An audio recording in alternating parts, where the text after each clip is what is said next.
Hi, my dear boardable peoples, viewers, childrens, வாலிப பெண்களே, இளைஞர்களே.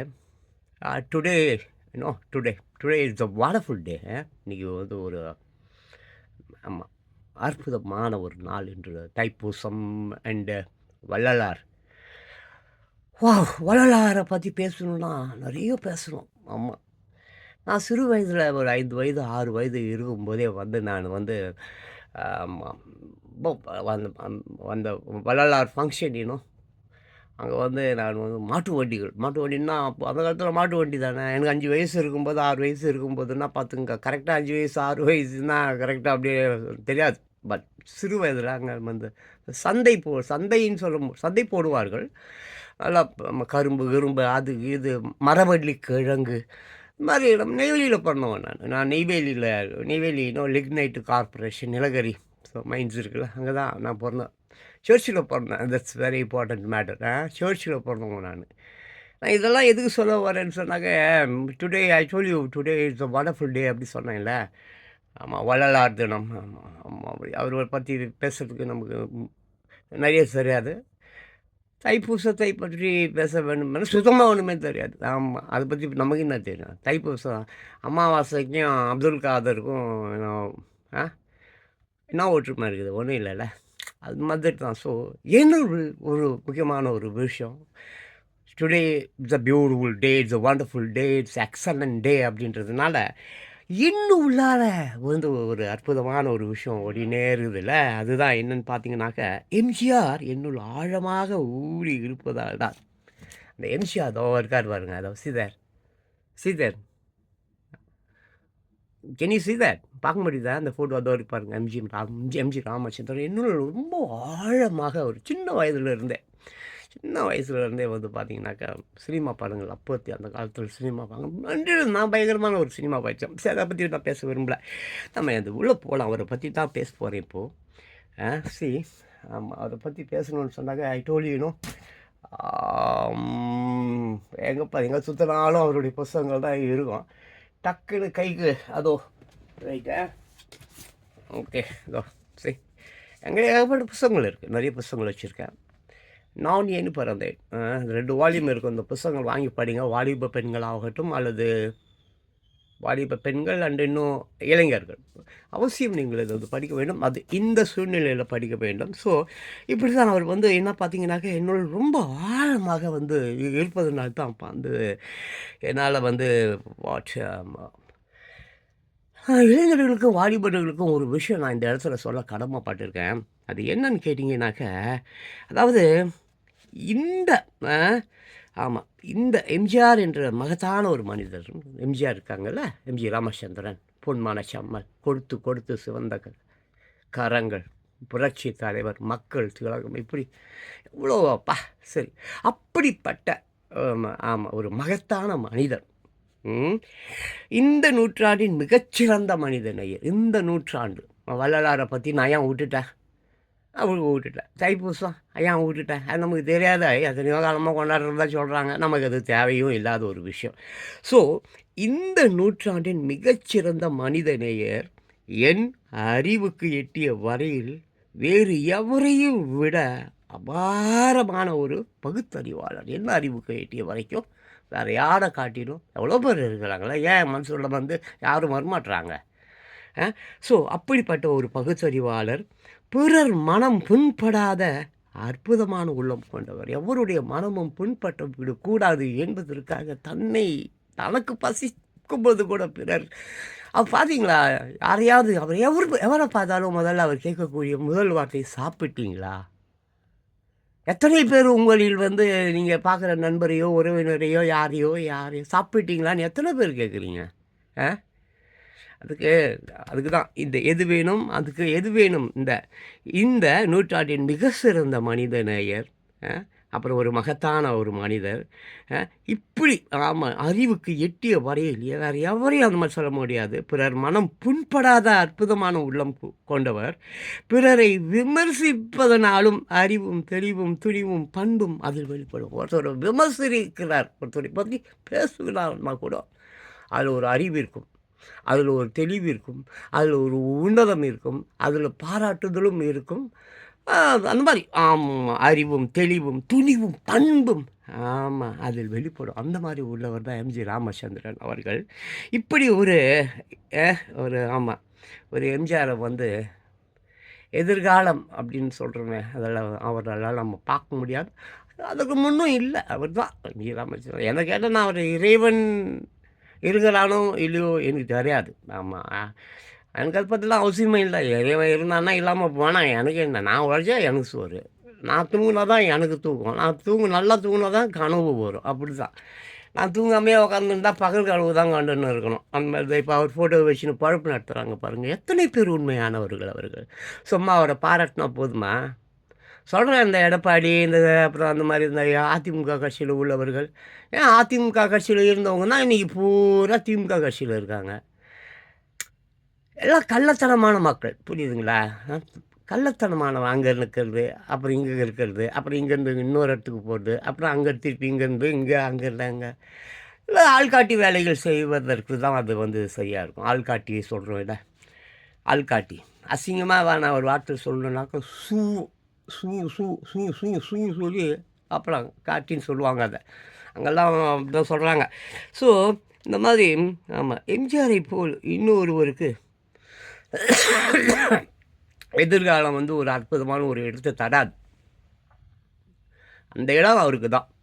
வேற யாருக்கும் இல்ல. இறைவனா எவனாவது இப்ப ஆளாளுக்கு நேத்து கூட யாரோ ஒருத்தர் ஐம் அ ஜீசஸ் அப்படின்றார். நேத்து இது பார்த்தேன். அந்த சேனல்ல எங்கேயோ பார்த்தேன்.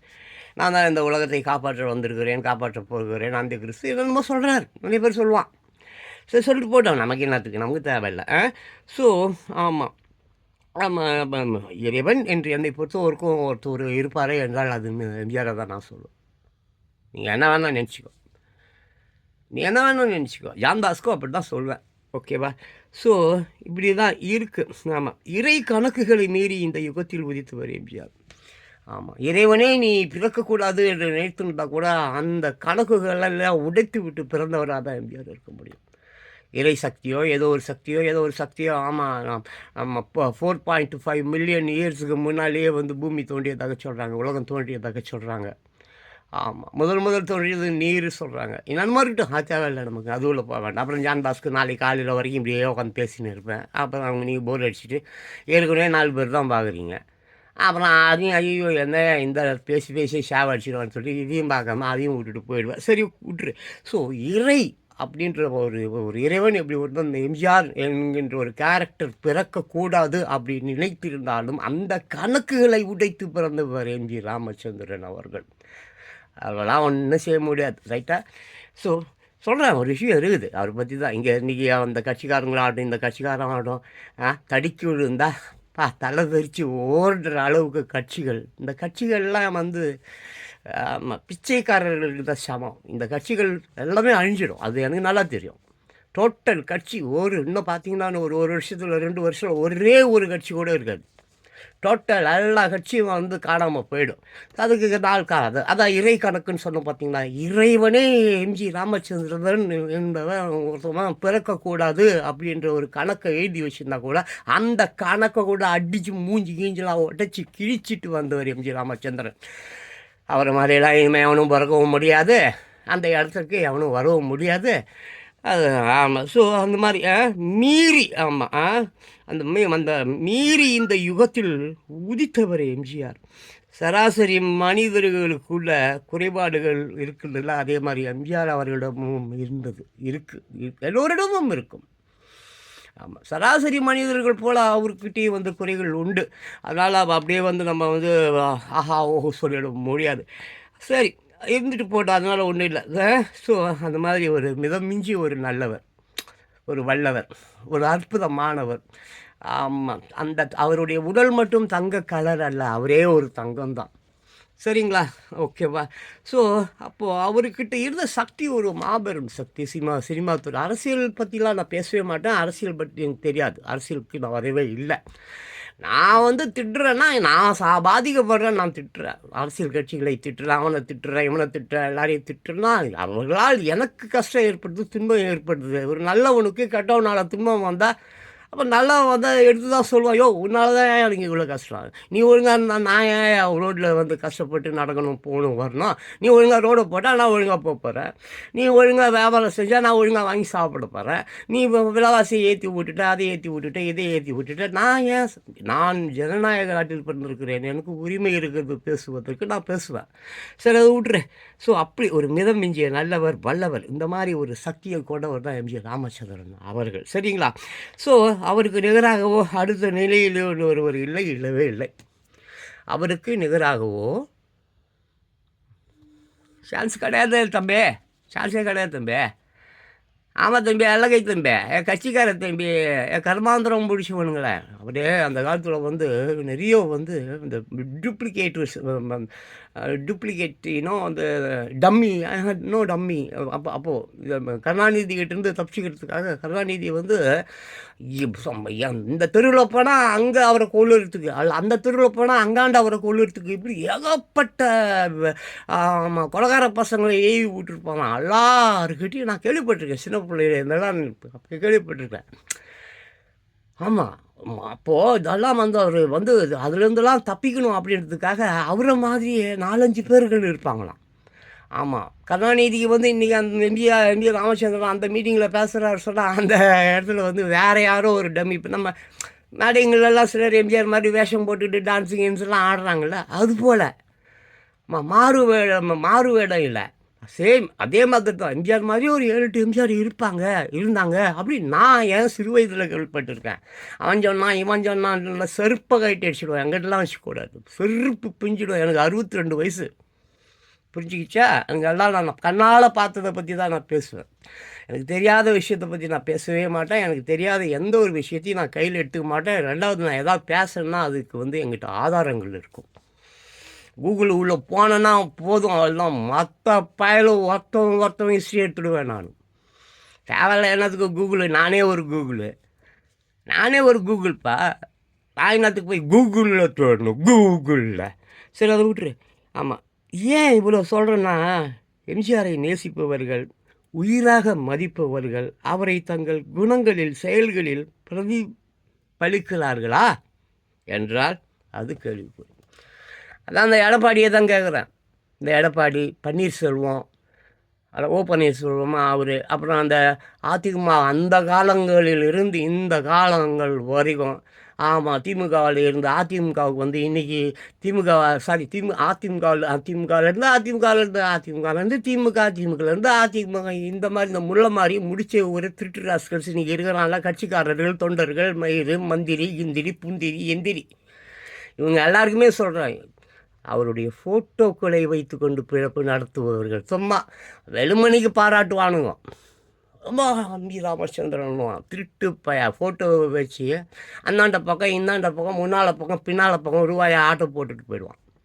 அந்த காலத்தில் எம்ஜி ராமச்சந்திரன் அவர்கள் வந்து அரசியலில் இருந்தப்போ கூட வந்து யாரையும் இந்த கட்சிகளுக்கு அப்புறம் இந்த தேர்தல்களுக்கு வந்து யாரையுமே சொந்தமாக செலவு பண்ண விடமாட்டாராம், அவரே தான் செலவு பண்ணுவாராம். அதே மாதிரி அவனா பொட்டி வாங்கிட்டான்னு தெரிஞ்சுன்னா வீட்டுக்குள்ளே கூட்டுட்டு போய் உள்ளே விட்டுட்டு பூட்டி போட்டு மிரின்னு மிரிப்பாராம். அந்த மாதிரி ஒரு அற்புதமான ஒரு மனிதர். இன்றைக்கி தான் எல்லாம் பொட்டியும் குட்டியுமா சுற்றுறானுங்களே, பொட்டி குட்டி புட்டி, பொட்டி சூட்கேஸு, அப்புறம் என்னது குட்டி ஃபிகரு, அப்புறம் பொட்டி நம்ம சொன்னப்போ நல்லா ஃப்ளோவாக வந்தது, பொட்டி குட்டி புட்டி சரக்கு புட்டி. ஸோ இந்த மாதிரி திருட்டு தாராதிகள் இருக்கிறதுனால இன்றைக்கி என்னுடைய வாலிப பெண்கள், என்னுடைய இளைஞர்கள் வந்து திருமணம் செய்த மறுநாளே தற்கொலை பண்ணிட்டு சாப்பிட்றான். மறுநாளே காரணம் என்ன? அவன் முதலிரவு என்ற ஒரு இரவோடு நம்ம கதையை நம்ம முடிச்சிக்கலாம்னு நினைப்பாங்களோ என்னும் கல்யாணம் கட்டிக்கிட்டு அன்றைக்கி ஃபுல்லாக ஜாலியாக ஃபஸ்ட் நைட்டுலாம் கொண்டாடிட்டு மறுநாள் தூக்கு போட்டுட்டு தூங்கிடுறான். அந்த அளவுக்கு இருக்குது சமுதாயம், அந்த அளவுக்கு இருக்குது ஆட்சி நிலை, அந்த அளவுக்கு இருக்கிறது மனித நேயம். கர்மம் பிடிச்சவனுங்க. இயற்கை நானும் தினம் வேண்டுறேன் இயற்கைக்கிட்ட, தினம் அவன் கோயிலுக்கு போகிறான், பக்கத்து வீட்டுக்கார கொண்டுடுன்றான், அவன் கோயிலுக்கு போகிறான். எனக்கு அந்த சிலையில் இருக்கிற தங்க நகையெல்லாம் என்றைக்கு ராத்திரி வந்து எவனும் இல்லாத நேரத்தில் நான் வந்து திருடிட்டு போகிறது, எனக்கு அந்த டைம் சொல்லு, எனக்கு அந்த அறிவு கொடு. அப்படின்ற மாதிரி வேண்டிக்கிற ராஸ்கல்ஸ்லாம் இங்கே இருக்கான். ஏதோ ஒரு ஊர் இருக்குது, அது பேர் திருப்பதியா? திருப்பதி 748 கிலோ, கிலோவா டன்னா என்னமோ தங்கம்மா. எவ்வளோ? 748 கிலோ தங்கம் பிரித்து கொடுத்தா ஆந்திராவில் ஒரே ஒரு பிச்சைக்காரன் இருக்க மாட்டான். அந்த பணத்தை அந்த பெருமாளை யாரோ ஒருத்தர் அவர், ஆமாம், அந்த பணத்தை பிரித்து கொடுத்தா அந்த மலையை ஆளுக்கு ஒரு ஒரு ஒரு சென்ட்டுன்னு பிரித்து ஏழைகளுக்கு கொடுத்தா ஒரு ஏழை இருக்க மாட்டாயா, ஒரு பிச்சைக்காரன் இருக்க மாட்டாயா, ஒருத்தவனும் வீடு இல்லை அப்படின்னு சொல்ல மாட்டான். அது அவனுங்களாம் செய்ய மாட்டானுங்க, திட்டு பசங்க. ஆனால் அவன் இயற்கையை வந்து அழிச்சு எடுத்துகிட்டு போடாது, அப்படியே தொடச்சி சுருட்டி ஒட்டு மொத்தமாக தூக்கி அக்கிளில் வச்சுன்னு இயற்கை போயிடும். அது குயிக்காக வரும், அது வேலையை அது செய்யும். நீ வேலையை நீ செய்ய நீ ஆட்ட போடுற, திருடுற, பொய் சொல்கிற, ஏமாத்துற, கொள்ளை அடிக்கிற, வஞ்சகம் பண்ணுற, பாலியல் தொல்லை பண்ணுற, எல்லாம் நீ பண்ணுறல்ல, எல்லாம் நீ பண்ணுறல்ல, அவ்வளோ சூப்பராக பண்ணுற. அதே மாதிரி அது வேலையை அது செய்யும், கொஞ்சம் பொறுமையாக தான் வரும், அது வரட்டும். ஸோ ஏன் இவ்வளவு சொல்கிறேன் என்றால், எம்ஜிஆரை நேசிப்பவர்கள், உயிராக மதிப்பவர்கள், அவரை தங்கள் குணங்களில் செயல்களில் பிரதிபலிக்கிறார்களா என்றால் இல்லை. எம்ஜிஆர் உண்மையாக நேசிக்கிறவன் இருக்கானா? எம்ஜிஆருடைய செயல்களை ஃபாலோ பண்ணுறவன் இருக்கானா? தன்னை போல் பிறரை அவர் நேசித்தார், எவனாவது இங்கே இருக்கானா? அவர் ஃபோட்டோ வச்சுக்கின்னு எம்ஜிஆர் பேரை சொல்லிக்கின்னு. இப்போ ரீசெண்ட்லி ஏதோ ஒரு மீட்டிங்கில் எடப்பாடி எம்ஜிஆர் ஃபோட்டோவையும் வைக்கலையாமா, ஜெயலலிதா ஃபோட்டோவையும் வைக்கலையாமா. நான் சந்தோஷமாக இருந்தேன், அந்த யாரும் பார்த்தேன், ஏதோ எவனோ ஒருத்தன் சொன்னான், எனக்கு சந்தோஷமாக இருந்தது. பரவாயில்ல, எம்ஜிஆர் ஃபோட்டோவையும் வைக்காமல் ஜெயலலிதா ஃபோட்டோவையும் வைக்காமல் ஏதோ ஒரு புது முயற்சி ஏதோ நடக்குது போல் இருக்குது அப்படின்னு நினச்சி சந்தோஷப்பட்டேன். சரி, ஓகே. அப்போது எம்ஜிஆரை நேசித்தால், புகழ்ந்தால், கொண்டாடினால் மட்டும் அந்த மனநிலை மட்டும் பத்தாது. என்ன பத்தாது? எம்ஜிஆரை நான் நேசித்தேன், எம்ஜிஆரை வந்து நான் புகழ்ந்து நான் பாடினேன், என்னது அது மட்டும் பத்துமாப்பா? பத்தாதுப்பா. அவரை போல, அவருடைய கொள்கை போல, அவர் ஏழை மக்களுக்கு எப்படியெல்லாம் சேவை செய்தார், அதை போல் அவர் எவ்வளோ சர்வீஸ் பண்ணியிருக்கிறார், அதை போல் அவர் எவ்வளோ சட்டங்களை திட்டங்களை இயற்றினார், அதுபோல் அது உண்மையாக வாழணும், அவரை போல் வாழ வேண்டும். சும்மா அவர் பேரை சொல்லிட்டு வாழக்கூடாது, அவரை பேரை சொல்லி பழப்பு நடத்தக்கூடாது, சோறு தின்னக்கூடாது, மூத்திரம் குடிக்கக்கூடாது, மலத்தை தின்னக்கூடாது, சரியா? ஸோ இப்படி தான் எம்ஜிஆரை நேசித்தால், புகழ்ந்தால், கொண்டாடினால் போதும் என்ற மனநிலையில்தான் பெரும்பாலானவர்கள் இருக்கிறார்கள். அது தவறு, அப்படி இருக்கக்கூடாது, மாற்றிக்கொள்ளுங்கள், சரியா? ஸோ அவரை பின்பற்றி நடப்பது இந்த சமூகத்திற்கு, நாட்டிற்கு எவ்வளோ பெரிய நன்மை என்று உணராதவர்களாக இருக்கிறார்கள். ஆமாம், அவரை பின்பற்றி இந்த நாட்டு மக்களுக்கு அவர் எவ்வளோ சேவையை செய்தார். ஹாஸ்பிட்டலில், ப்ரூக்லின் ஹாஸ்பிட்டலில் இருக்கும்போது உலகமே அழுதுச்சுப்பா அவருக்காக. இன்றைக்கும் ப்ரூக்லின் ஹாஸ்பிட்டலில் அவர் அட்மிட் ஆகியிருந்தார். அந்த வார்டு தான் நினைக்கிறேன். அதை இன்றைக்கும் ப்ரூக்லினில் வந்து அதை அப்படியே வச்சுருக்காங்க. அதை வந்து வேறு எந்த பேஷண்ட்டுக்கோ அவங்களுக்கோ இவங்களுக்கோ அமெரிக்கன்ஸ் வந்து அதை வந்து வாடகைக்கு கொடுக்கல. எம்ஜிஆர் வந்து இந்த வார்டில் இந்த ஆப்ரேஷன்ஸ் அங்கே தான்ப்பா அவர் இருந்தார், இந்த இடத்துல தான். அதை வந்து அவ்வளோ பாதுகாக்கிறாங்களாம் எங்கள் அமெரிக்காவில். ஆனால் இங்கே இருக்கிற நாதாரிங்க, பேரிக்காய், எச்ச புறம்போக்கு திருட்டு நாய்கள் அவர் ஃபோட்டோவை வச்சுக்கின்னு பொழப்பு நடத்திக்கின்னு இருக்குது. அதுவும் இந்த திமுக கட்சிலாம் உருப்படாது. அதெல்லாம் எம்ஜிஆருக்கு அவ்வளோ துரோகம் பண்ண கட்சி அது. சரி விடு. அப்புறம் எம்ஜிஆரை நேசித்தால், புகழ்ந்தால், கொண்டாடினால் போதும் என்ற மனநிலையில்தான் பெரும்பாலானவர்கள் இருக்கிறார்கள். அவரை பின்பற்றி நடப்பது இந்த சமூகத்திற்கு, நாட்டிற்கு எவ்வளோ பெரிய நன்மை என்று உணராதவர்களாக இருக்கிறார்கள், அல்லது உணர மறுக்கிறார்களா என்று எனக்கு தெரில. என்னத்துக்கு போய் உணர்ந்துக்கிட்டு புரிஞ்சிக்கிட்டு கற்ற கட்டிக்கிட்டு அப்படின்னு நினைக்கிறானுங்களா? எனக்கு என்னன்னு தெரியல. சரி, பரவாயில்ல. ஆமாம், நான் எப்போவுமே என்னுடைய வீடியோக்களில் நீங்கள் நிறைய எம்ஜி ராமச்சந்திரன் அவர்களை பற்றி நான் 17,000 18,000 வீடியோ போட்டிருக்கேன் யூடியூப்பில். நான் யூடியூப்பில் அதிகபட்சமான வீடியோக்கள் போட்டவனாக நானாக தான் இருக்க முடியும். நான் ஒரு 9 வருஷமாக யூடியூப்பில் இருக்கேன். எனக்கு வியூஸ் இல்லாத விடு, 2 பேர் பார்ப்பான், 3 பேர் பார்ப்பான், 4 பேர் பார்ப்பான், அவ்வளோதான். அதுக்காக நான் துட்டுக்காக அந்த வெள்ளக்கை நொல்லக்கை இந்த ப்ரைம் மீடியாஸ்லாம் இருக்க திருட்டு பசங்க துட்டு வாங்கின்னு அவனை போட்டு பேசுறது. முன்னெல்லாம் அந்த காலத்தில் இந்த ராஜாக்கள் இருந்தானுங்களே, அப்போ வந்து இந்த எழுத்தாளன், கவிங்க, இவங்கெல்லாம் சும்மா ராஜாவை பற்றி எதையாவது கூட்டக்கா மண்டக்கா ஏதாவது போய் பாடுவான். பண்ண அவனை super super super super super super நல்லா சூப்பர் சார் சூப்பர் கவிங்க என்ன பொழுது பேசிட்டு இருந்தா புலிகேசி மாதிரி.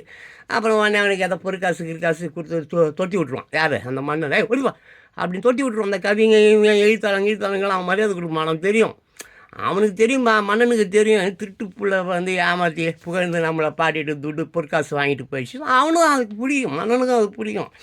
அப்படி தான் அங்கே இருக்கிற திருட்டு நாதாரிகள் எல்லாம் செத்துற போகிறீங்க பாரு, உங்கள் அழிவு நேரம் நெருங்கிருச்சு. ஆமாம், மனசார சொல்கிறேன், நீங்கள்லாம் அழியணும்.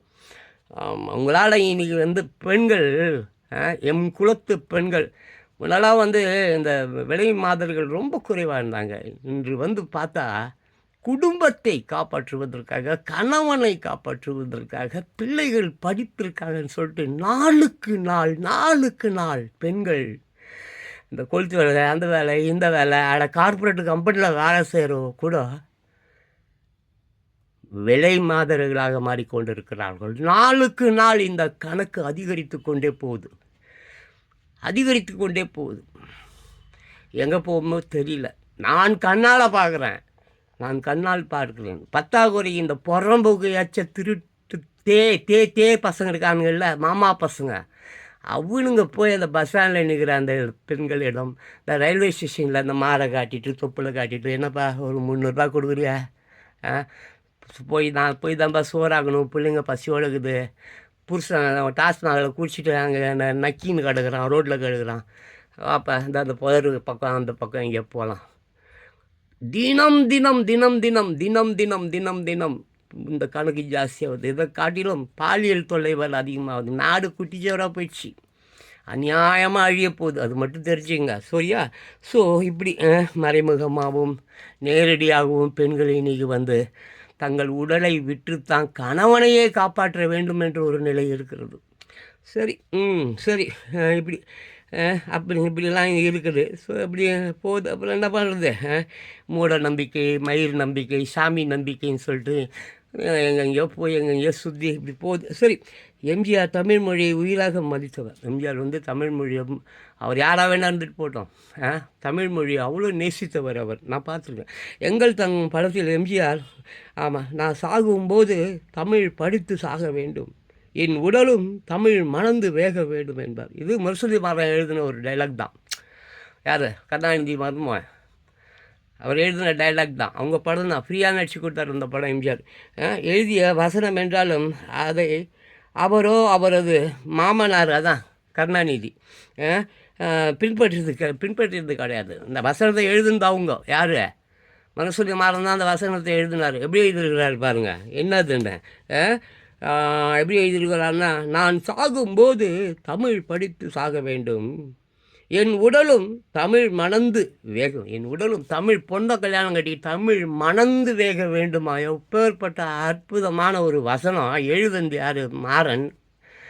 அவங்க அந்த மரணோ கருணாநிதியோ யாராவது 2 பேர் யாரோ ஒருத்தங்க எழுதுனாங்க, நமக்கு தெரியாது. இங்கே கொடுக்கப்பட்டிருக்கிறது அதை நான் பார்த்து படிக்கிறவள் தான்.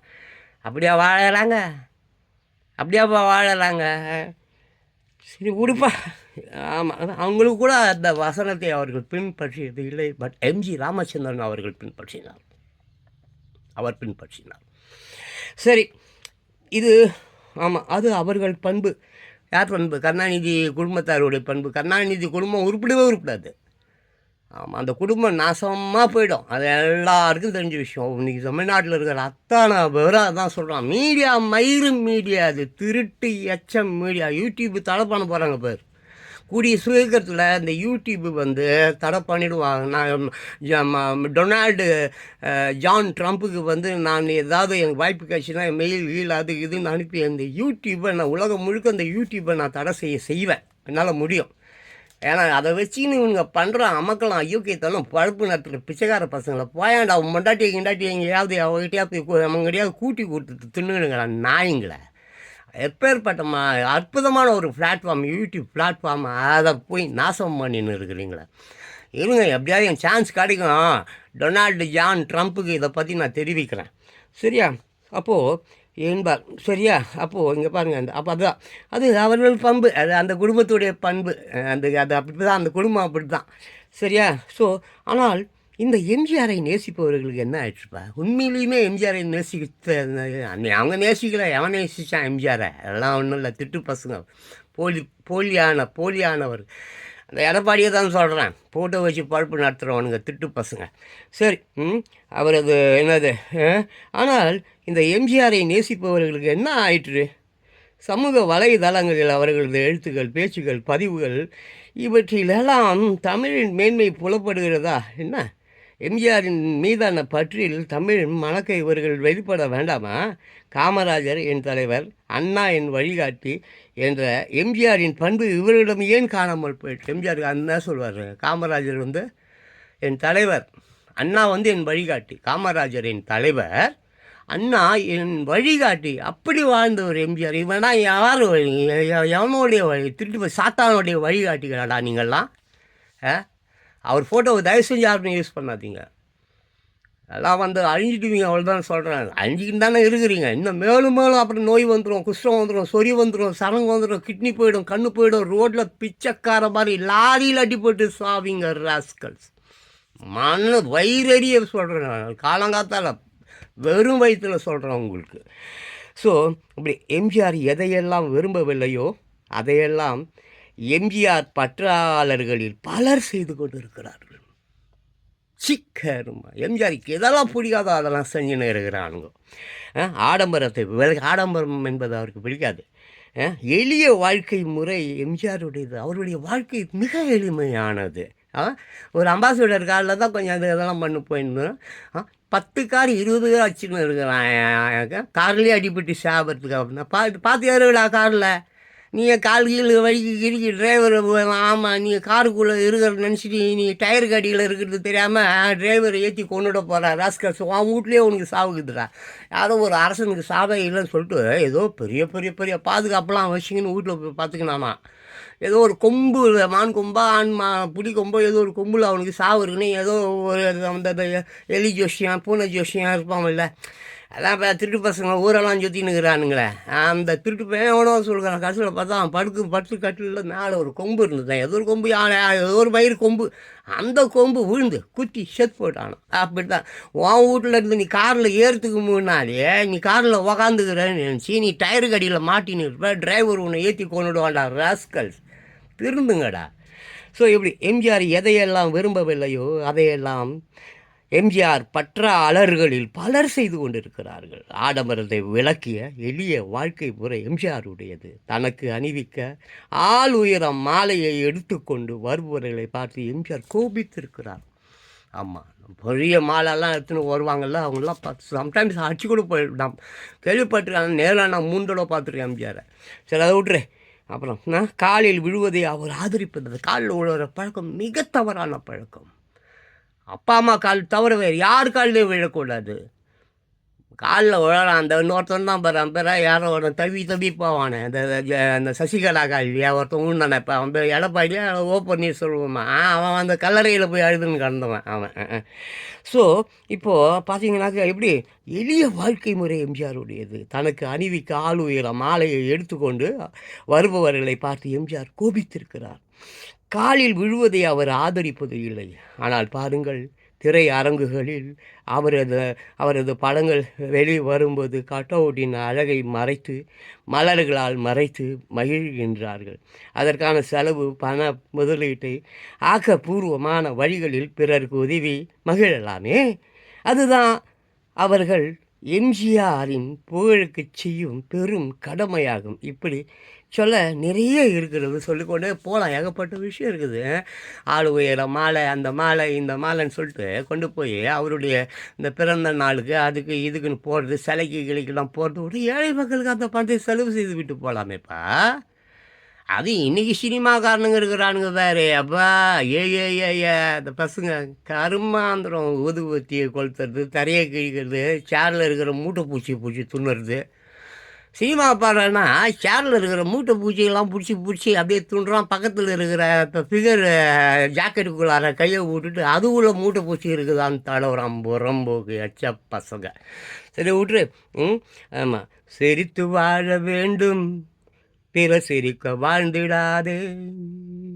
உழைத்து வாழ வேண்டும், பிறர் உழைப்பில் வாழ்ந்திடாதே, சிரித்து வாழ வேண்டும், பிறர் சிரிக்க வாழ்ந்திடாதே, உழைத்து வாழ வேண்டும், பிறர் உழைப்பில் வாழ்ந்திடாதே என்று எம்ஜிஆர் ஆமாம் யாரோ சிலருக்கு பாடவில்லை எல்லோருக்குமாக பாடினார். புரியுதா? யாருக்கோ ஒருத்தவங்க சினிமாவுக்கு அவசரம், மார்க்கெட்டுக்கு அவசரம், வியாபாரம் ஆகுன்றதுக்காக பாடல, எல்லோருக்குமாக பாடினார். அவருடைய கொள்கை பாடல்கள் அது உங்க கிடக்குது என்கிட்ட, அது ஏகப்பட்ட பாட்டுக்குது. அதுலேயும் இல்லையா போய் நான் யூடியூப் கூகுளில் போய் எடுத்துன்னு வந்துடுவேன். சரி அதை விட்டுரு. ஸோ என்று ஆமாம் ஆமாம் அதை மனதில் கொண்டு கொஞ்சம் தயவு செஞ்சு அவரை மனதில் கொண்டு வாழுங்கப்பா. அவர் ஃபோட்டோ போட்டுலாம் அந்த மாதிரி புறம்போக்குங்களா சாவடிச்சு விடுவார் எம்ஜிஆர் உங்களை. நீங்கள் நினச்சிட்டீங்க அவர் என்ன செத்துட்டாரு போயிட்டாரு, ஊரை ஏமாத்தான் உயிரோடு இருந்து கொண்டு இருக்கிறார். எத்தனையோ உலகங்கள் இல்லைப்பா, உலகம் முழுக்க அவர் உயிரோடு இருக்கிறார். உலகம் முழுக்க ஒரு தமிழன் மட்டும் இல்லைப்பா, எத்தனை இதயங்களிலும் அவர் உயிரோடு கூடிக்கொண்டிருக்கிறார். வச்சுக்காதுங்க, ஒழுங்காக திருந்துங்க. அப்படி இல்லைன்னா இயற்கை உங்களை திருத்திவிடும், அழித்துவிடும். பார்த்தியா முந்தானத்து கூட ஒரு பயங்கரமாக இதை அமெரிக்கா பக்கத்தில் ஒரு தீவு பண்ண சாண்டரினி இங்கே பக்கத்தில் இதே மாதிரி தினம் தினம் தினம் தினம் நடக்கும். தினம் தினம் இனிமே நீ சந்திக்க போவது அழிவு மட்டும்தான்.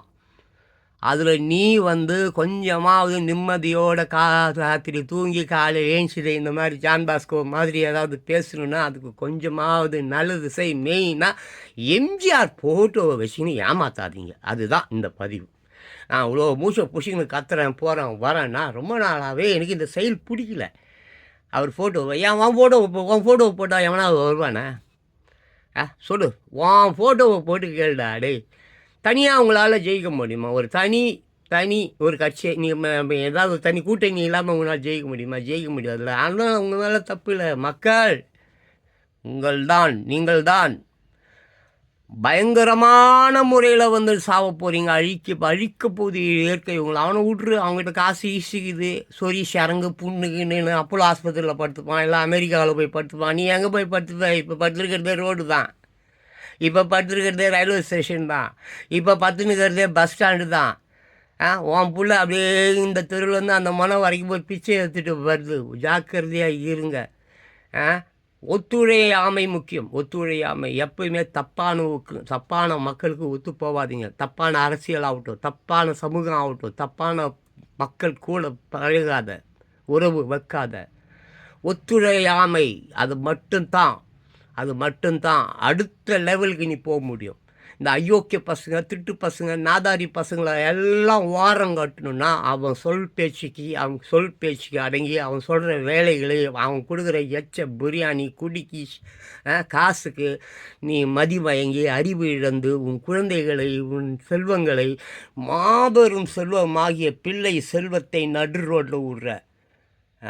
உன் ஊரில் பிள்ளைங்களை பெற்று குப்பை தொட்டியில் போட்டு அது நாய் இழுத்துன்னு போவோம். அதை தாங்க முடியாத உனக்கு அமெரிக்காவில் போய் சட்டவிரோதமாக குடியேறி அங்கே புள்ளையை பெற்று அவங்ககிட்டயோ க்ரீன் கார்டு வாங்கணுன்னு நினைக்கிறியே? எவ்வளோ கேவலமான சிந்தனை உள்ள மக்கள் நீ. ஒழுங்காக திருந்துங்க மக்களே, ஒழுங்காக திருந்துங்க. எந்த கட்சிக்கு ஓட்டு போடாத. 2026 எலெக்ஷன் வரப்போகுது. எந்த கட்சிக்கு ஓட்டு போடாத. உன்னை பற்றி பேசி நீ ஓட்டு வாங்கு. உன் நல்லதுகளை சொல்லி நீ ஓட்டு வாங்கு. பொய் சொல்லி ஏமாற்றி இந்த புடவை கொடுக்குதுன்னா புடவையே தூக்கும். இந்த புறம்போக்குங்க இருக்கிற புறம்போக்குங்க. நான் உனக்கு ஒரு புடவை வாங்கி கொடுக்குறேன், உன் புடவையை பாவாடையை தூக்குனா உடனே தூக்கும். அவ்வளோ கேவலமான மக்கள். உன் குழந்தைங்க படுற வேதனைகளை, துன்பங்களை அது படிக்கலை, அறிவில்லை, சாப்பிடல, நோய், துன்பம், கஷ்டம், அதை கொஞ்சம் கூட கண்டுக்காமல் ஊர் பொறுக்கிறீங்க. அதான் தப்பு. இயற்கை ரொம்ப கோபமாக இருக்குது. ஆமாம், மூலாதாரமே இந்த மக்கள் தான் தீயவர்கள். அவனுங்களை விடு, கட்சிக்காரனுங்களை. நாங்கள் என்ன தப்பு வேணால் பண்ணுவோம், நீ கண்டுக்காத. இந்தா லஞ்சம், ஊழல். ஒரு அரசியல்வாதி ஆகட்டும், சட்டத்தை ஆகட்டும், அதிகாரிகளை ஆகட்டும், கெட்டவர்களாக மாற்றியதே இந்த மக்கள் தான்.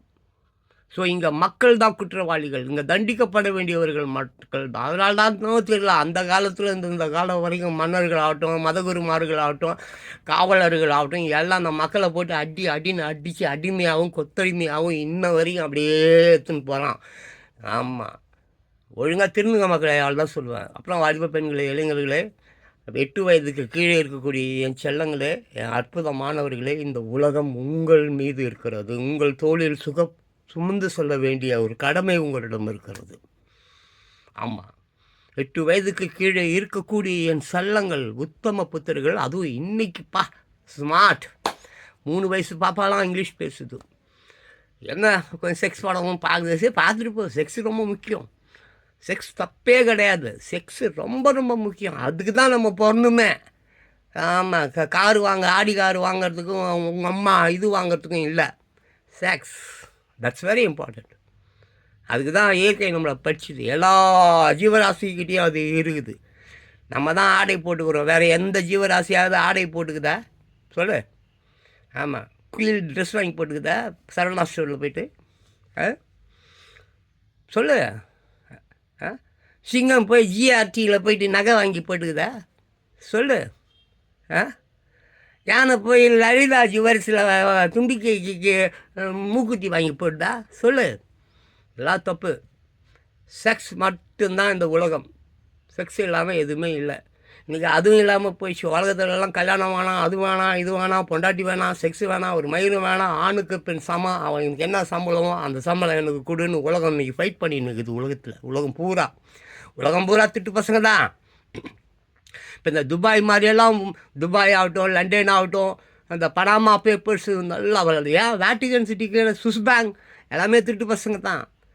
எங்கே வேணால் திருடு, எப்படி வேணால் திருடு, யாரே வேணால் ஆட்டை போடு. நான் ஏன் இன்னும் ஏது ஒன்றும் கேட்க மாட்டோம். உன் பணத்தெல்லாம் கொண்டு வந்து எங்கள் பேங்க்கில் இன்வெஸ்ட் பண்ணு. அந்த ஊர் நல்ல ஊரா?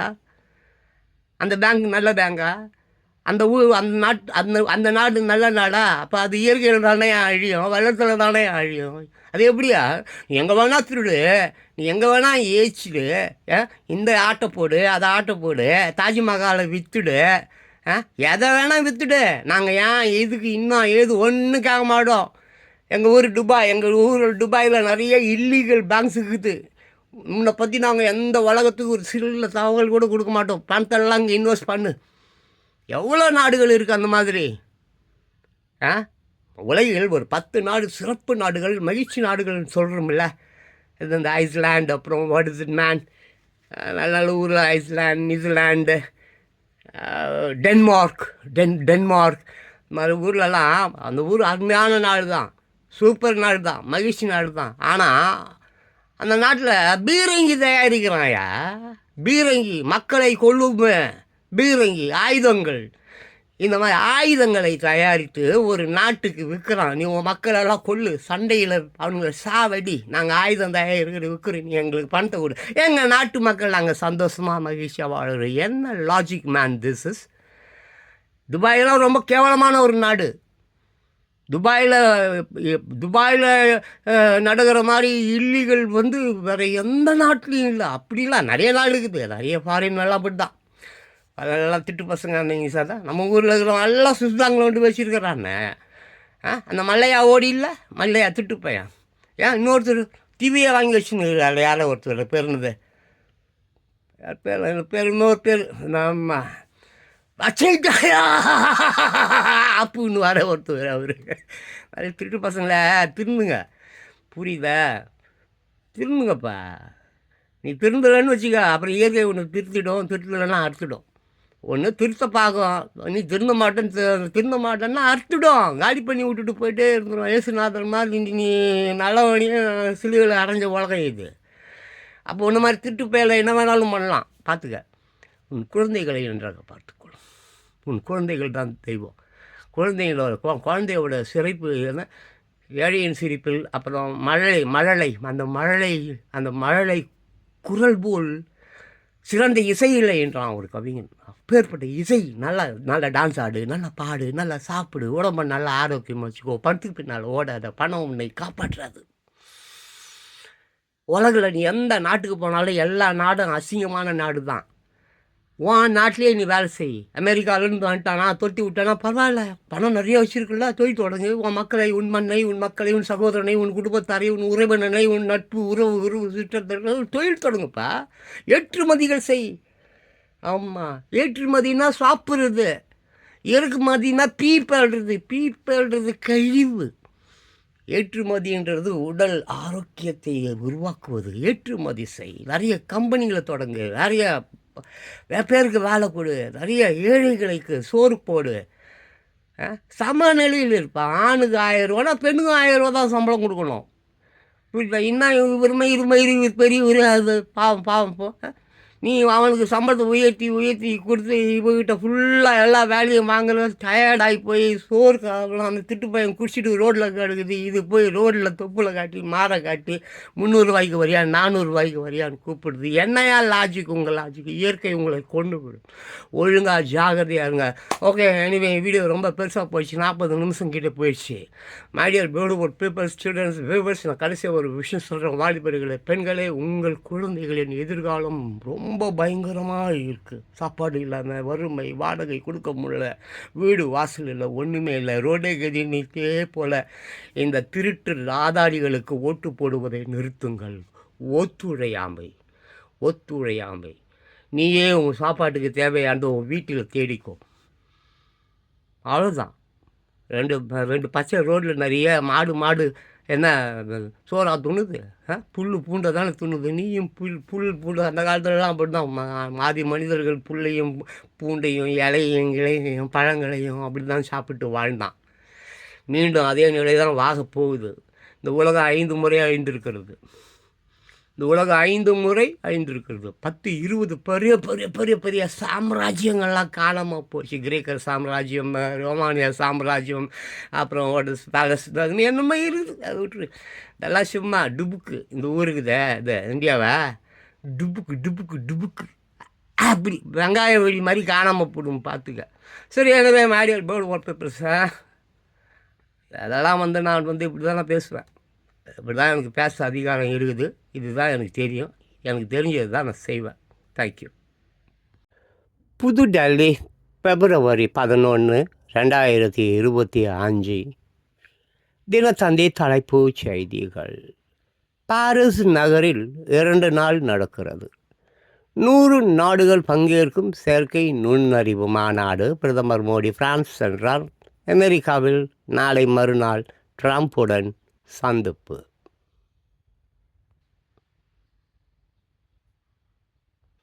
சென்னை ஈரோடு கிழக்கு இடைத்தேர்தலில் வெற்றி. முதலமைச்சர் ஸ்டாலின் முன்னிலையில் சந்திரகுமார் எம்எல்ஏவாக பதவியேற்பு.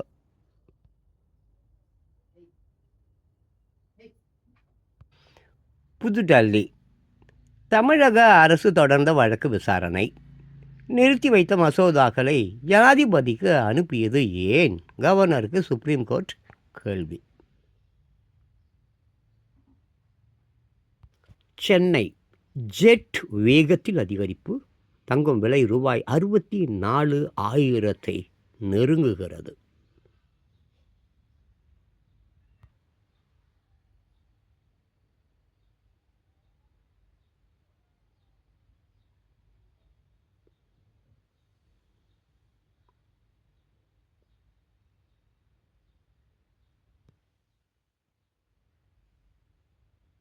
சென்னை February 11, 2025. தினத்தந்தி தலைப்புச் செய்திகள். தமிழக பட்ஜெட்டுக்கு ஒப்புதல். ஆட்சேபனையற்ற புறம்போக்கு இடங்களில் குடியிருப்போருக்கு 6 மாதத்தில் பட்டா. முதலமைச்சர் ஸ்டாலின் தலைமையிலான அமைச்சரவை கூட்டத்தில் முடிவு.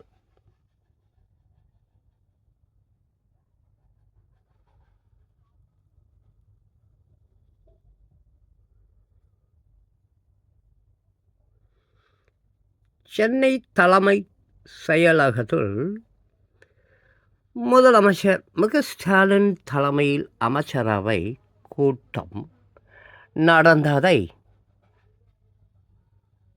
படத்தில் காணலாம்.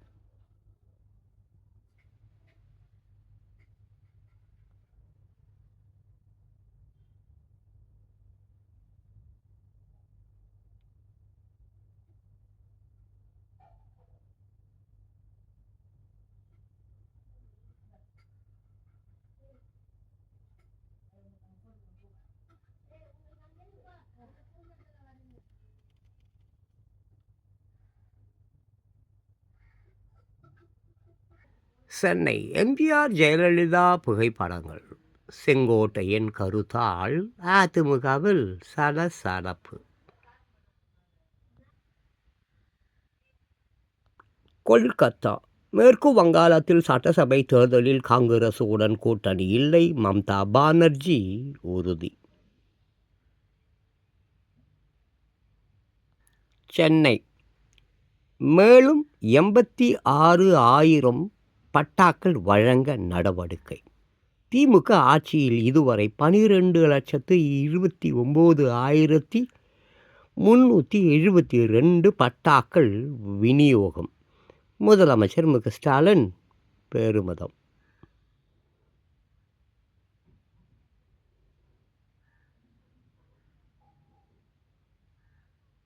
பிரயாக்ராஜ் பிப்ரவரி 11, 2025 தினத்தந்தி தலைப்புச் செய்திகள். பிரயாக்ராஜ் ஆஸ்பத்திரியில் பிறந்த 12 குழந்தைகளுக்கு கும்பமேளாவை நினைவூட்டும் பெயர்கள்.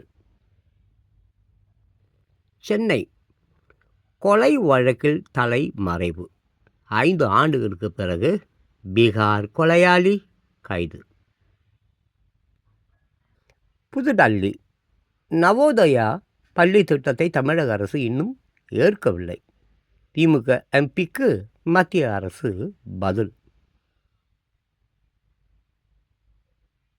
இந்தூர் பிப்ரவரி 11, 2025 தினத்தந்தி செய்திகள். திருமண விழாவில் நடனம் ஆடியபோது மேடையில் சுருண்டு விழுந்து இறந்த இளம்பெண். மத்திய பிரதேச மாநிலம் இந்தூரை சேர்ந்தவர் பிரணிதா ஜெயின், வயது 23, MBA பட்டதாரி. அவருடைய சகோதரியின் திருமணம் அங்குள்ள தனியார் சொகுசு விடுதியில் நடந்தது. இந்த நிகழ்ச்சியில் திருமணத்துக்கு முன்பு நடக்கும் ஹல்தி சடங்கு நடந்தது. இதில் பிரணிதா தனியாக மேடை ஏறி உற்சாகமாக நடனம் ஆடினார். சிறிது நேரத்தில் அவர் திடீரென சுருண்டு விழுந்தார். இதை அடுத்து திருமண விழாவில் பரபரப்பு ஏற்பட்டது. விழாவில் கலந்து கொண்ட டாக்டர்களான குடும்ப உறுப்பினர்கள் அவருக்கு முதல் உதவி சிகிச்சை அளித்தனர். எனினும் அவர் சுய நினைவுக்கு வரவில்லை. இதன் பிறகு உடனடியாக அவர் அருகில் உள்ள தனியார் ஆஸ்பத்திரிக்கு கொண்டு செல்லப்பட்டார். அங்கு அவரை பரிசோதித்த டாக்டர்கள் அவர் ஏற்கனவே இறந்து விட்டதாக தெரிவித்தனர். இதனால் திருமண வீடே சோகமானது. பிரணிதா நடனம் ஆடும்போது மயங்கி விழுந்த வீடியோ காட்சி சமூக வலைதளங்களில் வைரலானது.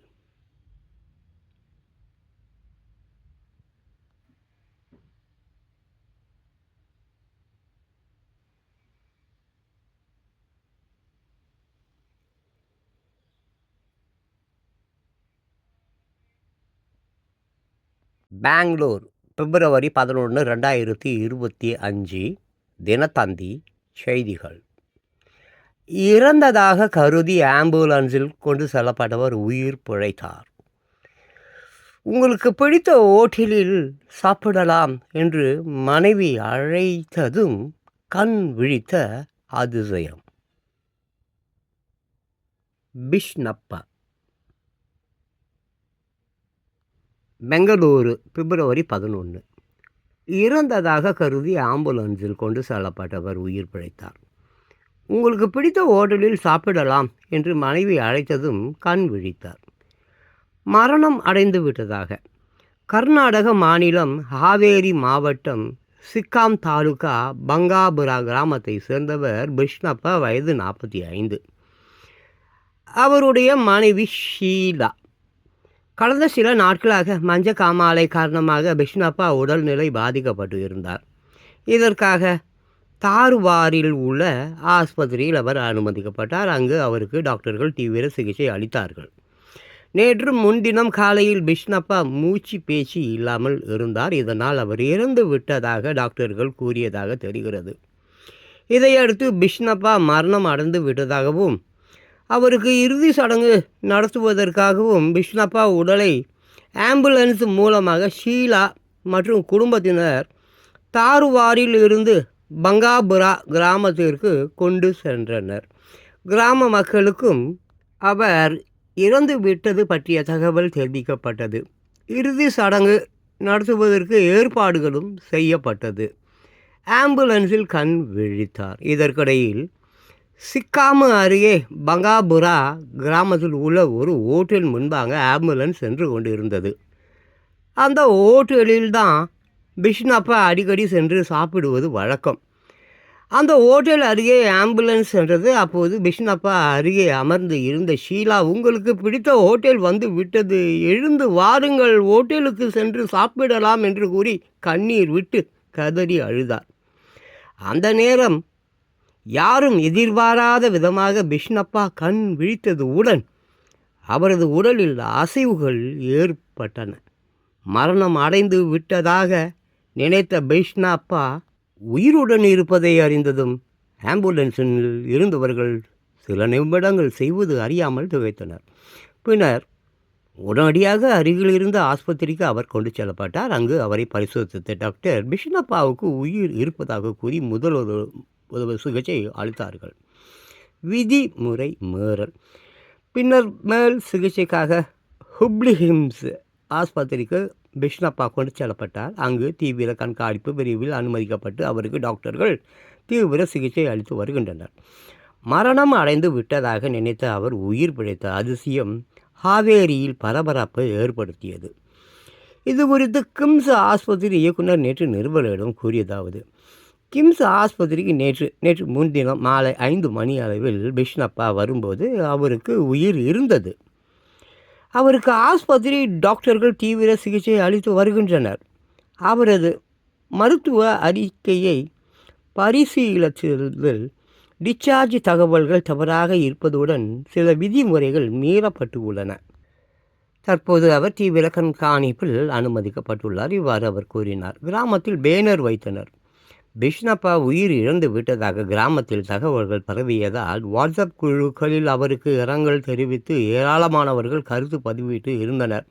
அத்துடன் பங்காபுரா கிராமத்தில் பிஷ்ணப்பா மரணம் அடைந்து விட்டதாக அவரது உருவப்படத்துடன் கூடிய ஃப்ளக்ஸ் பேனர்களும் வைக்கப்பட்டு இருந்தது குறிப்பிடத்தக்கது.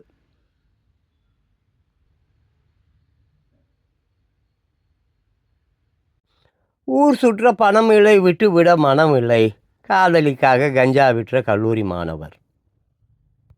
அவளுக்காக எது வேண்டுமானாலும் செய்வேன் என்கிறது இந்த கால ஆண்களின் காதல். விபரீத செயல்கள். காதலிக்கு அளவில்லா அன்பை அள்ளித்தருவது மட்டுமின்றி பரிசு பொருட்களால் அவள் மனதை குளிர்விக்க நினைக்கிறது. விலை உயர்ந்த ஆடை அணிகலன்களை விலை பேசாமல் வாங்கி கொடுக்க முனைகிறது. வாகனம் நிரம்ப எரிபொருளை நிரப்பிக்கொண்டு ஊராக சிறக்கடிக்க துடிக்கிறது. இவையெல்லாம் சரிதான். அதற்கெல்லாம் பணம் வேண்டுமே. பணம் இருந்தால் சரி. பணம் இல்லை என்றால் விபரீத செயல்களில் ஈடுபடலாமா? அது தவறுதானே. இங்கு கல்லூரி மாணவர் ஒருவர் தனது காதலிக்கு செலவு செய்ய கஞ்சா விற்பனையில் களமிறங்கி போலீஸில் சிக்கியுள்ளார். ஆம், நீலகிரி மாவட்டத்தில் அப்படி ஒரு சம்பவம் நடந்து உள்ளது. இது குறித்து விரிவாக காண்போம். அதிர வைத்த கல்லூரி மாணவர். தமிழகம், கேரளா, கர்நாடகா ஆகிய 3 மாநிலங்கள் சந்திக்கும் இடத்தில்தான் நீலகிரி மாவட்டம் உள்ளது. இங்கு கஞ்சா புழக்கம் அதிகரித்து வருகிறது. இதை தடுக்க போலீசார் தீவிர நடவடிக்கை எடுத்து வருகின்றனர். அப்படிதான் ஊட்டியில் போலீசார் ரோந்து பணியில் ஈடுபட்ட போது 21 வயது கல்லூரி மாணவர் ஒருவர் கஞ்சா விற்பனையில் ஈடுபடுவதை கண்டறிந்தனர். அவரை பிடித்து 500 கிராம் கஞ்சாவை பறிமுதல் செய்தனர். அவரிடம் விசாரித்த போது அவர் தனது காதலிக்கு செலவு செய்ய கஞ்சா விற்பனையில் ஈடுபட்டதாக கூறி போலீசாரை அதிர வைத்தார். எல்லாம் காதலிக்காக. அந்த கல்லூரி மாணவர் போலீசாரிடம் கூறியதாவது: ஊட்டியை சேர்ந்த நான் கோவையில் ஒரு தனியார் கல்லூரியில் படித்து வருகிறேன். எனக்கு மது குடிப்பது, புகை பிடிப்பது போன்ற பழக்கங்கள் கிடையாது. வழக்கமாக எனக்கு பெற்றோர் கொடுக்கும் தொகை அன்றாட செலவுகளுக்கு போதுமானதாக இருக்கிறது. நான் ஒரு இளம் பெண்ணை காதலித்து வருகிறேன். அடிக்கடி அவருடன் மோட்டார் சைக்கிளில் ஊர் சுற்றுவது வழக்கம். அதற்கு அதிக செலவாகிறது. அதை ஈடு செய்ய எனக்கு வருமானம் இல்லை. அவளுடன் ஊர் சுற்றுவதை தவிர்க்கவும் மனம் இல்லை. அப்போதுதான் கல்லூரி மாணவர்கள் சிலர் பணத்துக்காக கஞ்சா விற்பனையில் ஈடுபடுவது தெரிய வந்தது. அவர்களுடன் சேர்ந்து கஞ்சா விற்பனையில் களம் இறங்கினேன். ஆனால் நான் கஞ்சா பயன்படுத்துவது கிடையாது. 1 கிலோ கஞ்சாவை ரூபாய் 20,000க்கு வாங்கி சிறு சிறு பொட்டலங்களில் பொறித்து விற்பனை செய்து ரூபாய் 1,00,000 வரை வருமானம் ஈட்டி வந்தேன். இவ்வாறு அவர் கூறி உள்ளார். இதை கேட்டு அதிர்ச்சியும் ஆச்சரியமும் அடைந்த போலீசார் அவரை சிறையில் அடைக்காமல் எதிர்கால நலன் கருதி போலீஸ் நிலைய ஜாமீனில் விடுவித்தனர். கஞ்சா விற்கவும் வைக்குமோ காதல்? ஊர் சுற்ற பணம் இல்லை, விட்டு விட மனம் இல்லை, காதலிக்காக கஞ்சா விற்ற கல்லூரி மாணவர். கோவை பிப்ரவரி 11, 2025 தினத்தந்தி செய்திகள். இருக்கையில் அரிவாள்களை போட்டு பஸ்ஸில் இடம் பிடித்த பயணிகள்.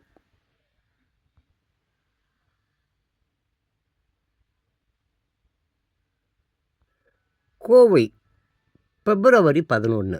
பஸ்களில் இடம் பிடிக்க மக்கள் போராடும் காட்சிகள் சகஜம்.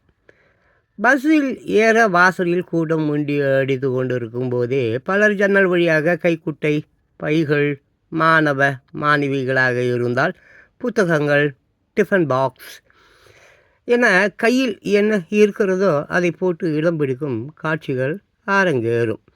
இடம் பிடிப்பதில் வாக்குவாதம்.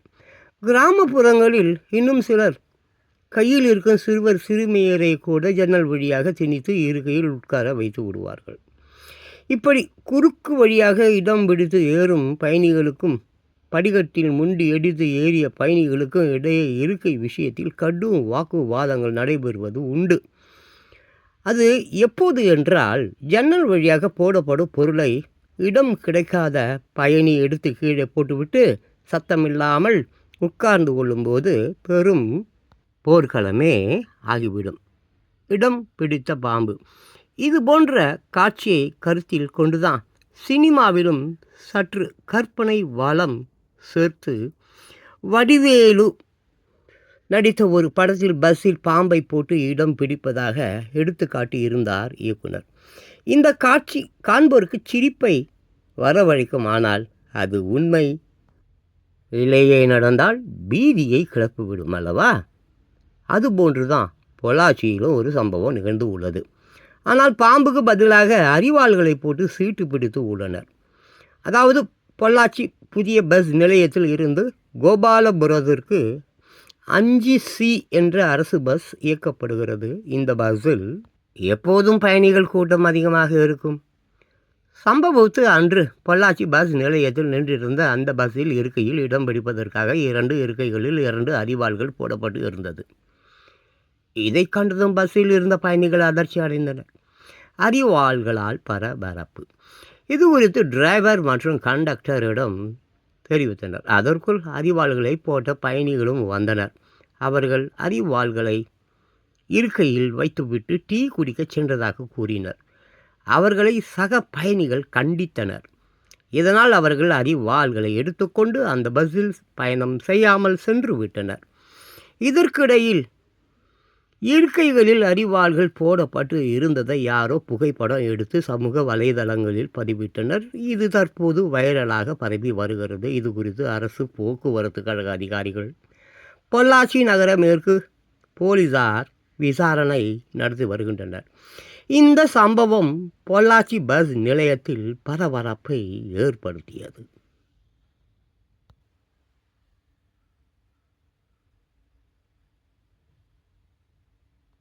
கோவை பிப்ரவரி 11, 2025 தினத்தந்தி செய்திகள். இருக்கையில் அரிவாள்களை போட்டு பஸ்ஸில் இடம் பிடித்த பயணிகள். தலையங்கம். தினத்தந்தி 11/2/2025 செவ்வாய்க்கிழமை. வந்தே பாரத் சரக்கு ரயில் தமிழ்நாட்டை தொடுமா? மக்களுடைய இயல்பு வாழ்க்கை இப்போது பரபரப்பு மிகுந்ததாக மாறிவிட்டது. எங்கே செல்ல வேண்டும் என்றாலும் வசதியான விரைவான பயணத்தையே பெரும்பாலானோர் அதிகம் விரும்புகிறார்கள். விமான பயணம் என்பது விரைவான பயணம் என்றாலும் கூட கட்டணம் அதிகம் என்பதால் அதை வசதி படைத்தவர்களால் மட்டுமே தாங்கிக் கொள்ள முடியும். ஆனால் நடுத்தர மற்றும் ஏழை மக்களுக்கு ரயில் பயணமே சால சிறந்தது. ஆரம்பத்தில் தொலைதூர பயணத்துக்கு பயணிகள் ரயில்களே இயக்கப்பட்டன. பிறகு கால சூழ்நிலைக்கும் பயணிகளின் எண்ண ஓட்டத்திற்கும் ஏற்ப எக்ஸ்பிரஸ் அதிவிரைவு ரயில்கள் அறிமுகப்படுத்தப்பட்டன. இப்போது முழுவதும் குழு வசதி செய்யப்பட்ட தேஜஸ், வந்தே பாரத் ரயில்கள் வந்துவிட்டன. முதல் வந்தே பாரத் ரயில் வாரணாசி டு டெல்லி இடையே 2019 ஆண்டு பிப்ரவரி 15 இயக்கப்பட்டது. இந்த ரயிலை பிரதமர் நரேந்திர மோடி தொடங்கி வைத்தார். தெற்கு ரயில்வே பிராந்தியத்தில் முதல் வந்தே பாரத் ரயில் சென்னை டு மைசூரு இடையே கடந்த 2022 ஆண்டு நவம்பர் 13 விடப்பட்டது. தற்சமயம் தமிழ்நாட்டில் சென்னையில் இருந்து நெல்லை, நாகர்கோவில், கோவை, விஜயவாடா, மைசூரு ஆகிய நகரங்களுக்கும், கோவை, மதுரையில் இருந்து பெங்களூருவுக்கும் வந்தே பாரத் ரயில்கள் ஓடிக்கொண்டு இருக்கின்றன. தொடக்கத்தில் இந்த குழு ரயிலுக்கான கட்டணத்தை பார்த்து தமிழ்நாட்டில் வரவேற்பு கிடைக்குமா என்ற சந்தேகம் கூட எழுந்தது. ஆனால் இன்றைக்கு எல்லா வந்தே பாரத் ரயில்களிலும் கூட்டம் நிரம்பி வழிகின்றன. காத்திருப்போர் பட்டியல் நீண்டு கொண்டு போவதே அதற்கு சாட்சி. சென்னை நெல்லை இடையே இயக்கப்படும் வந்தே பாரத் ரயில் பெட்டிகளின் எண்ணிக்கை தற்போது 8 இருந்து 16 ஆக உயர்த்தப்பட்டு ஓடிக்கொண்டு இருக்கிறது. மேலும் 2 வந்தே பாரத் ரயில்கள் விரைவில் தமிழ்நாட்டுக்கு வர இருக்கின்றன. நாட்டில் ஓடிக்கொண்டிருக்கும் எல்லா வந்தே பாரத் ரயில்களுமே சென்னை பெரம்பூரில் உள்ள ஐசிஎஃப் ரயில் பெட்டி தொழிற்சாலையில் தயாரிக்கப்பட்டவை தான். இப்போது தூங்கு வசதி கொண்ட வந்தே பாரத் ரயில் கூட உருவாக்கப்பட்டு விட்டது. அந்த ரயில் சென்னையை மையப்படுத்தி இயக்க வேண்டும் என்பதே பயணிகளின் கோரிக்கையாக இருந்து வருகிறது. பயணிகளை தாண்டி இப்போது சரக்குகளை ஏற்றிச் செல்லவும் வந்தே பாரத் சரக்கு ரயில் தயாரிக்கும் பணி தொடங்கி இருக்கிறது. 16 பெட்டிகள் கொண்ட இந்த வந்தே பாரத் சரக்கு ரயிலும் மணிக்கு 160 கிலோமீட்டர் வேகத்தில் சீறி பாய்ந்து செல்லக்கூடியது. இதனால் பருவகாலத்திற்கு ஏற்ப ஒரு மாநிலத்தில் அதிகம் விளையும் பொருட்களை இன்னொரு மாநிலத்திற்கு கொண்டு செல்ல முடியும். அதாவது வட மாநிலங்களில் விளையும் ஆப்பிள், ஆரஞ்சு போன்ற பழங்கள், உருளைக்கிழங்கு, பெரிய வெங்காயம் உள்ளிட்ட காய்கறியை தேவை உள்ள மாநிலங்களுக்கு அதிகபட்சம் 24 மணி நேரத்தில் கொண்டு செல்ல முடியும். இதனால் அங்கு விலைவாசி குறைவதுடன் பொருளாதாரமும் தழைக்கும். தற்போது தமிழகத்தில் பூண்டு, வெங்காயம் விலை அடிக்கடி உயர்ந்து வருகிறது. இதுபோன்ற நேரத்தில் அவை அதிகம் விளையும் மாநிலங்களில் இருந்து வந்தே பாரத் சரக்கு ரயில் மூலம் மின்னல் வேகத்தில் தமிழகத்திற்கு கொண்டு வந்தால் இங்கே விலைவாசியை குறைக்க முடியும். எனவே வந்தே பாரத் சரக்கு ரயிலை தமிழ்நாட்டை நோக்கி இயக்க வேண்டும் என்பது மக்களின் எதிர்பார்ப்பாக உள்ளது. தலையங்கம் தினத்தந்தி 11/2/2025 செவ்வாய்க்கிழமை.